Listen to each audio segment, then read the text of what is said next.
Hello and welcome back to Bookish, and welcome to my breakdown of my ratings of the books for the BookTube Prize in the BookTube Prize quarterfinals. The quarterfinals I judged translated fiction group B, and I really like the BookTube Prize, and I really appreciate and admire all of Robert's efforts to make the BookTube Prize work. I think it's great, and whatever I can contribute to making that work, I'm more than happy to do. I want to make sure I point all that out before I start talking about the books, because the books in this group that I read were largely unmemorable and not books that I thought were particularly great. Those books were Bola by Payam Stotovci, translated by David Haxton, Inseparable by Simone de Beauvoir, translated by Sandra Smith, Civilizations by Laurent Binet, translated by Sam Taylor, More Than I Live My Life by David Grossman, translated by Jessica Cohen, 3 O'Clock in the Morning by Gianrico Carofiglio, translated by Howard Curtis, and then Disquiet by Zulfu Livanelli, translated by Brendan Freely. Those are the 6 books in my group, and I'm just going to go ahead and get right to the rankings. Now, like I said, going in, a lot of these books were not very memorable, so I am working from notes that I made at the time in an effort to make sure that I had something to say. And I'm going to go in the order I always go. I'm going to go from the book I ranked number 6 to the book I ranked number 1. Kind of important to remember that these books are ranked against one another, and that my ranking of them is incredibly idiosyncratic to myself, which I'll try to explain as I go along. So, the book I ranked number 6 was 3 O'Clock in the Morning by Gianrico Carofiglio, translated from the Italian by Howard Curtis. So this book is almost completely about the adventures of an Italian father and son in Marseille, where the son has to go for medical treatment for what appears to be epilepsy. They go to a specialist clinic where what it sounds like a relatively radical treatment solution is proposed, and they have to spend essentially 48 hours awake. The son can't fall asleep for 48 hours while they're getting ready for some test or something. I can't exactly remember how it works. And so the father agrees to stay awake with them. And so they're going to stay awake for 48 hours in the city of Marseille, France. That's what they're going to do. And essentially they roam the streets in the areas around Marseille having adventures. And that's what it is about. And really it's about a growing appreciation of the son for the father as the person, and the father and the things that he's done, and a realization that his father is not totally to blame for the divorce which separated his family and, you know, obviously caused him trauma because of that. I will say that the writing is very clear, and the translation, as far as I can tell, is very clean and crisp. The book is incredibly readable. And to me, that's its greatest strength, because the book is really, a large portion of it is just incredibly dull. I don't find a great deal of interest in this story of this father and son wandering around Marseille and eating in restaurants and talking to people and seeing things happen and going to the beach and meeting, you know, a lesbian couple and, you know, all the things. That in and of itself to me was just really not very interesting and largely forgettable. To me, what was worse of that is that it really is the worst kind of, I think, male fantasy crap, both for a young man and for an older man. The older man fantasy is that his son comes to really appreciate him as an individual, comes to have more respect for him, comes to understand him better, which, you know, would be great. Any father would tell you that would be great, but for it to work out the way it does in the book is incredibly silly and tedious. To give you just one example, lo and behold, Dad knows how to play jazz piano, and they go to a jazz club, and Dad, where there's like an open, you know, stage mic kind of thing, and Dad goes on stage. Not only does he play jazz piano with, you know, a random group of people who are very good, but the best player, I believe it's the trumpet player in the band, you know, essentially tells him he's great, and the son goes, wow, my dad's really cool. He doesn't say that exactly, but that's how it comes out.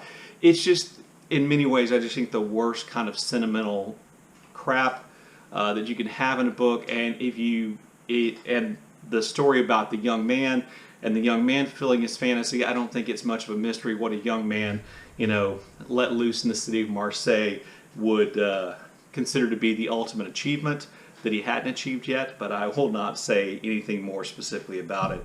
I thought the setup of the book was pretty interesting, but the last 2/3 of the book, which comes in a little over 200 pages, I believe, I just found to be incredibly boring, so I ranked 3 o'clock in the morning as my number 6 book. And number 5 was Civilizations by Laurent Binet, translated from the French by Sam Taylor-House. This one surprised me when I saw this book on the list. I've never read a book by Laurent Binet before, but I know my friend Mark Nash really admires his novel HHH, which I haven't read, but I was kind of looking forward to this one. So what Civilization is essentially a counterfactual history, kind of examining how things might have been different, what might have happened if the Inca Empire, or an offshoot of the Inca Empire, had actually colonized Europe instead of the other way around, instead of Europeans colonizing the territory of the Inca. And so it all kind of works from that premise. It's divided into 4 sections. The first section is a section about Vikings, and Vikings going to the Americas and having contact with Native Americans, which essentially makes it possible for them by introducing, immunity and technology ideas to them, makes it possible for the Inca Empire to fend off European invaders who come later.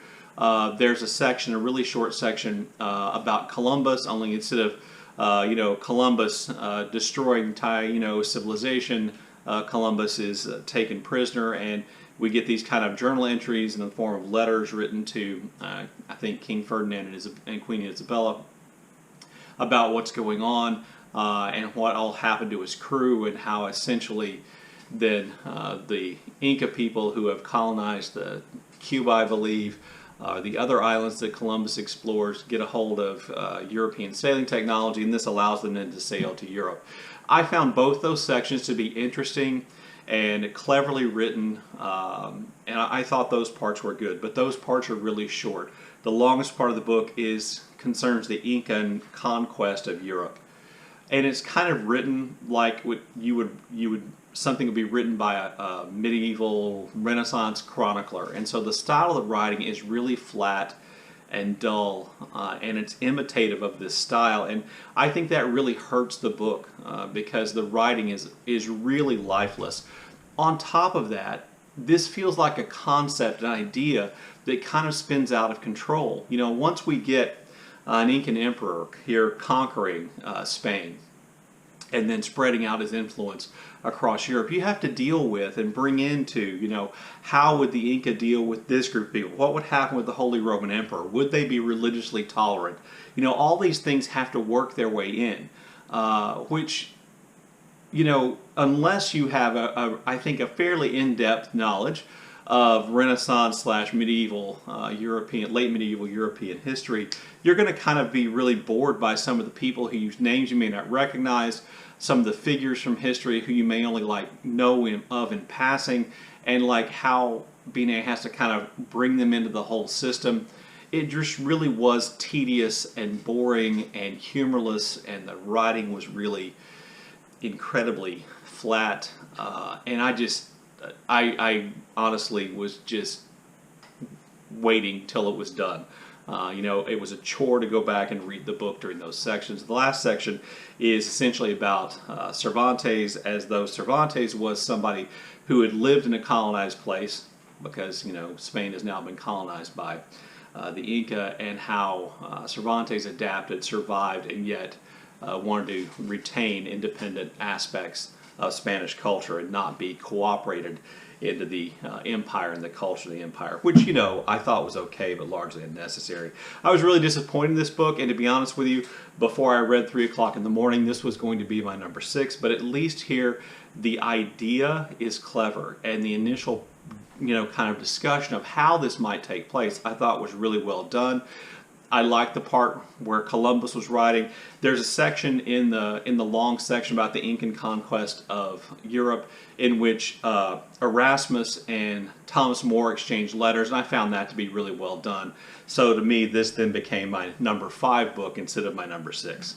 I think anybody who does BookTube Prize will tell you that the biggest difficulty in terms of ranking is choosing which book is going to be number 4 and which book is going to be number 3.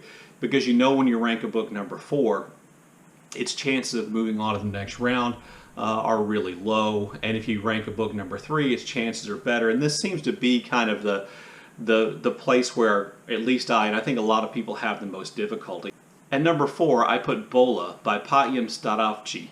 I hope that's how you say his name. It was translated from the Finnish by David Haxton. So this story is set in Kosovo around the time of the conflict between Serbia and Kosovo, and it involves two relatively young men. One, an Albanian living in Kosovo, or an Albanian Kosovar, named Asmir, and another, a Serbian man living in Kosovo whose name is Milos. And Milos and Asmir have a relationship. They fall in love, and Asmir becomes somewhat obsessed with Milos, and Milos is really broken and damaged, and he kind of clings to Asmir, and that relationship really is at the heart of the novel and how that works itself out. Now, Asmir is married to a woman, and she becomes pregnant and has kids. In fact, he and his wife continue to have kids while he's conducting this clandestine relationship with Milos. There's also an attempt, and the name Bola, I believe, is an attempt to kind of create a metaphor in their relationship with a folk tale in which the devil is able to take a daughter of God and place her in a cave with a snake, and she emerges as a beautiful but horrible monster, I believe, who is really destructive. And one of my problems with the book is I don't think that metaphor necessarily works, or at least it didn't for me, and maybe I'm just not smart enough to figure it out. What I would say here is that the writing is okay. I don't think there's anything stunning in the writing. I think too often it tries to be arty. It seems like it's self-consciously trying to be symbolic and metaphorical, and that makes it somewhat clunky. One of the things that made the book really difficult to read is that Asmir is a really unlikable character. He just never fulfills his responsibilities. He shirks his responsibilities to Milos, to his wife, to his kids. He, essentially rapes a young man and goes to prison and finds prison to be a real relief from his regular life. Anytime things get hard with anybody, he essentially just abandons them, moves on, leaving no kind of record or connection to where he's going or what he's doing. He is a really unpleasant person. Milos himself is not necessarily a saint type character. He has committed and will commit horrible things, in part as a result of this kind of connection, this relationship that he's had with Asmir. Apparently that makes him reprehensible, thus the connection to the story of the Bola, the connection between, that folk tale about a daughter of God and a snake. The book was interesting at times. The time and place in which it's set is interesting, and I found that to be really some of the best parts of the book. But just as a novel, I didn't think it worked particularly well. But it was definitely better than 3 o'clock in the morning, and it was definitely better than Civilization. So I put it at number 4. The book I put at number 3 is Inseparable by Simone de Beauvoir, and translated from the French by Sandra Smith. I probably have the least to say about this book of all of them, because this is the slightest book. This is the book that's actually the shortest. And I think the ideas of the book in this book are the least complicated. And maybe that's why. Maybe it was just refreshing to me to read a book that was really simple. So this is essentially the story of a childhood friendship between two girls. One girl who essentially falls in love, not necessarily in a sexual way, but falls in love with the other and becomes kind of obsessed with her. And this other girl, then, we learn about her struggles with her controlling mother and her family problems. And this other girl, the girl with whom our narrator, who we can read to be de Beauvoir, the girl she becomes obsessed with, grows up and then dies really, really young. And that's essentially what the story is about. I thought the writing was lovely and interesting. Lovely in the sense that sentence structure was sometimes surprising, and yet I thought it worked. I thought it was sometimes beautiful.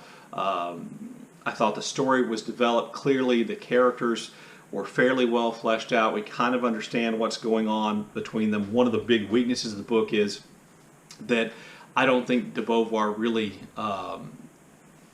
kind of lets readers know what was so fascinating about this other girl, this other young woman with whom her narrator is fascinated. She certainly is troubled.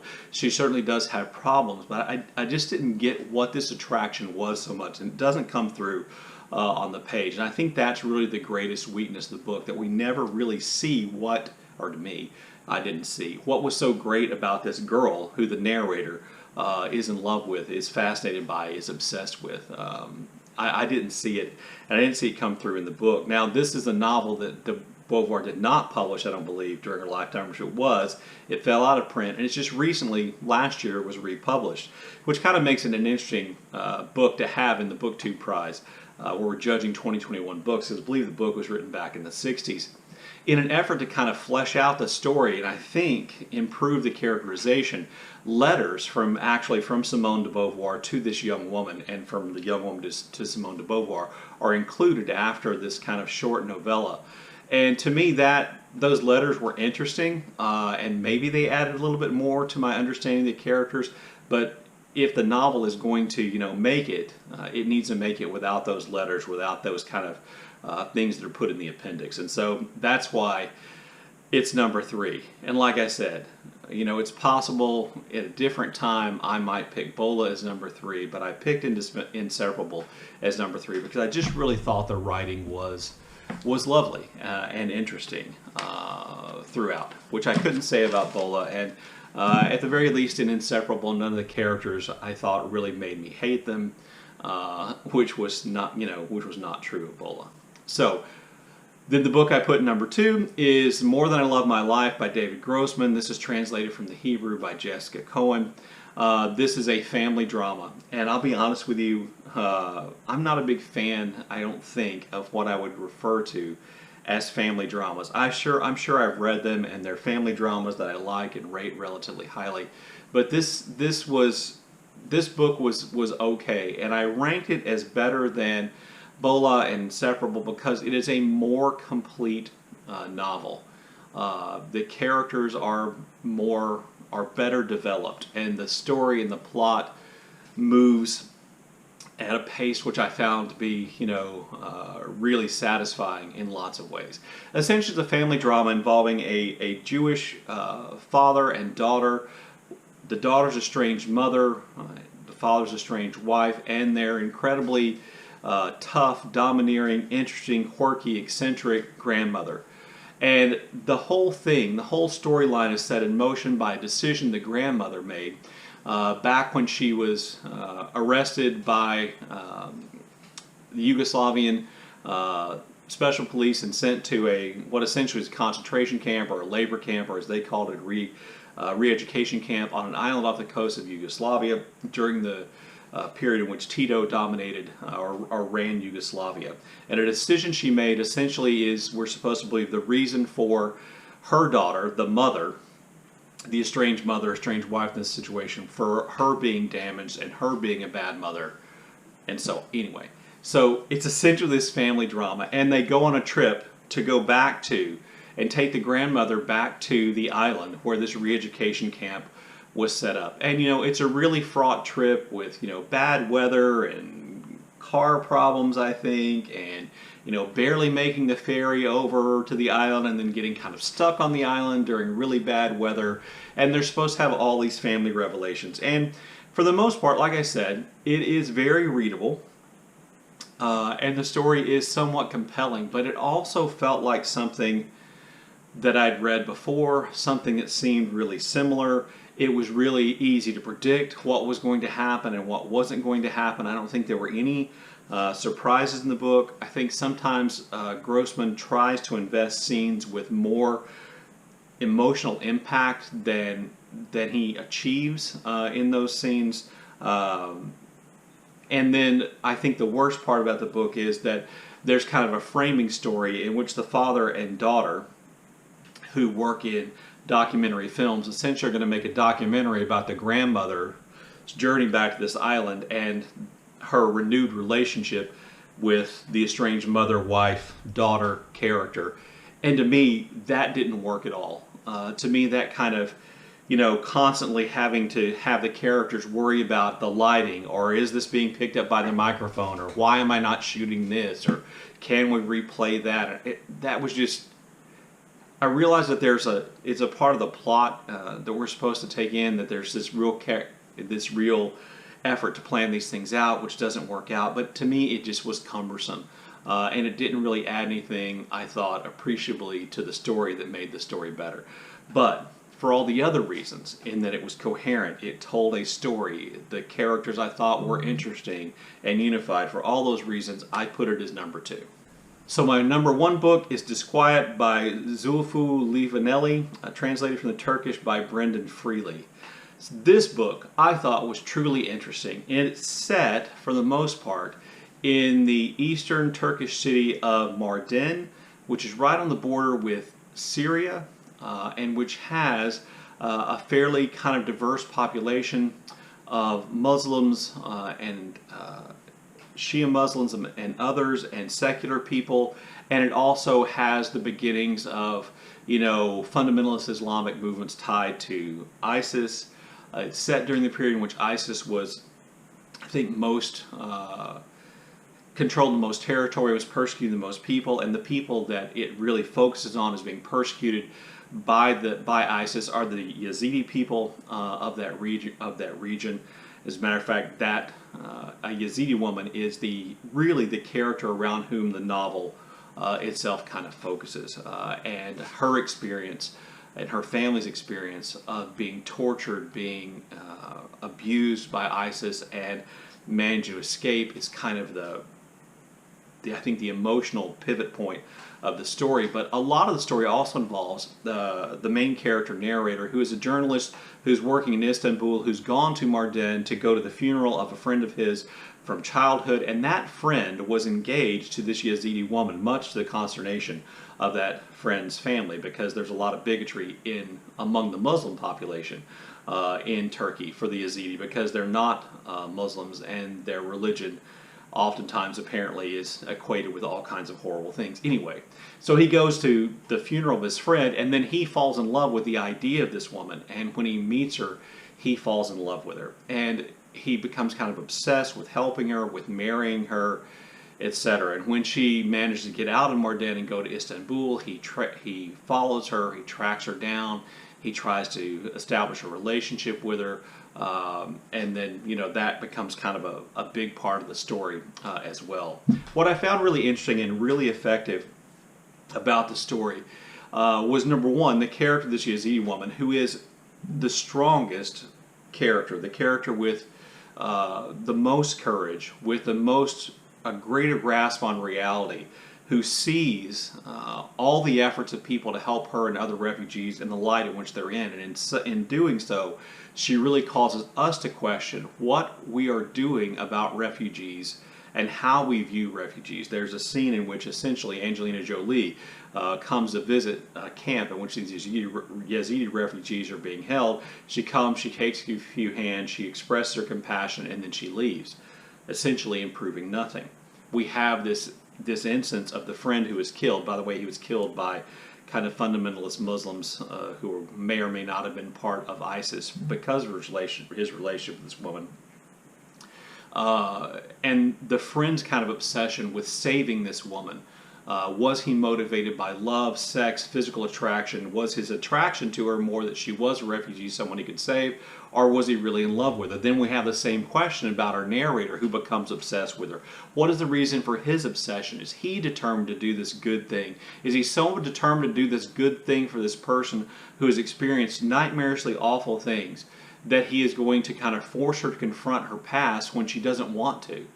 And then kind of on a larger scale, once refugees do move on and escape perhaps into European territories? Do we just abandon them in these places along borders and at checkpoints where countries won't let them in? And what, it's almost as though this refugee situation, this woman, it isn't almost as though it is, this refugee situation with this woman is kind of symbolic of refugee situations in general, in which she just moves from one refugee community to another, even though she's trying to escape as best she can, and even though the world, which might be able to take care of refugees, doesn't seem to understand its motives for doing so, and oftentimes doesn't do the job very well. So it is kind of a novel with a political message, but that doesn't mean it doesn't work as a novel.